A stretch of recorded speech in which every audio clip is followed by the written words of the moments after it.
বাংলায় সূরা হজ ৭৩ নম্বর আয়াতটা একবার দুইবার না আমি 50 বার পড়েছি।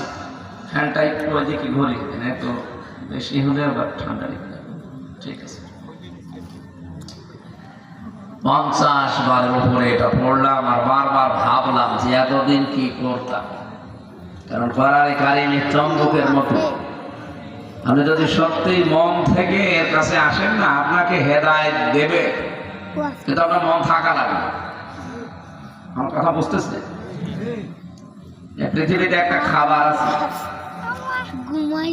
কোরআনে কারিমে আজকে যে তেলাওয়াত করেছি না, এই সূরার ভেতরে আল্লাহ তাআলা দিয়েছে ওয়াইন্না লাকুম ফিল আনআমি লাইবরা নুসকিকুম মিম্মা ফি বুতুনিহি মিন বাইনি ফারসি ওয়া দামিল লাবানান খালিসান সাইবান লিশারিবিন। এই পৃথিবীতে আল্লাহ দৃষ্টান্ত দিচ্ছেন গবাদি পশু, তার মানে গরু ছাগল এই সমস্ত। নুসকিকুম মিম্মা ফি বুতুনিহি মিন বাইনি ফারসি ওয়া দামিল, ফারসান মানে গোবর, দাম মানে রক্ত। আল্লাহ বলেন এদের পেটে এবং এই যে পেছনের যে সাইড এর মাঝখানে আমি একটা জায়গা রেখেছি, গোবরও থাকে রক্ত থাকে। অথচ কি আশ্চর্য, এই গোবর আর রক্তের মাঝখান দিয়ে আমি একটা খাবার বের করি, লাবান মানে দুধ।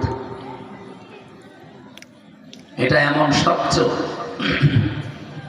যে আপনি কিয়ামত পর্যন্ত দুধ যেখান থেকে বের হয় দেখবেন কোনোদিন আজ পর্যন্ত দুধের ভেতরে গোবরও আসে না, রক্ত আসে।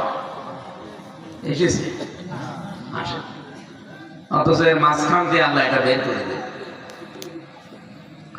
এরপরে দিয়েছেন সাইবাল লিশারিবিন, খালিসান মানে বিশুদ্ধ বা খাস, একনিষ্ঠ বিশুদ্ধ ভাবে এমন খাবার আমি আল্লাহ বের করলাম, এটা যারা পান করে তাদের জন্য যেমন সুস্বাদু স্বাস্থ্যকর।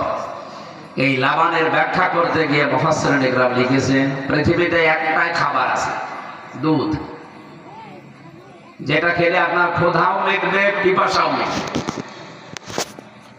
প্রায় 16,000 খাবারের উপরে গবেষণা চালিয়েছে চিকিৎসা বিজ্ঞান। কত? 16,000।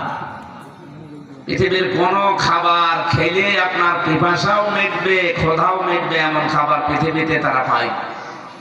হ্যাঁ, আপনার ক্ষুধা লাগলে খাবার খাবেন, ক্ষুধা মিটে যাবে, পিপাসা মিটবে।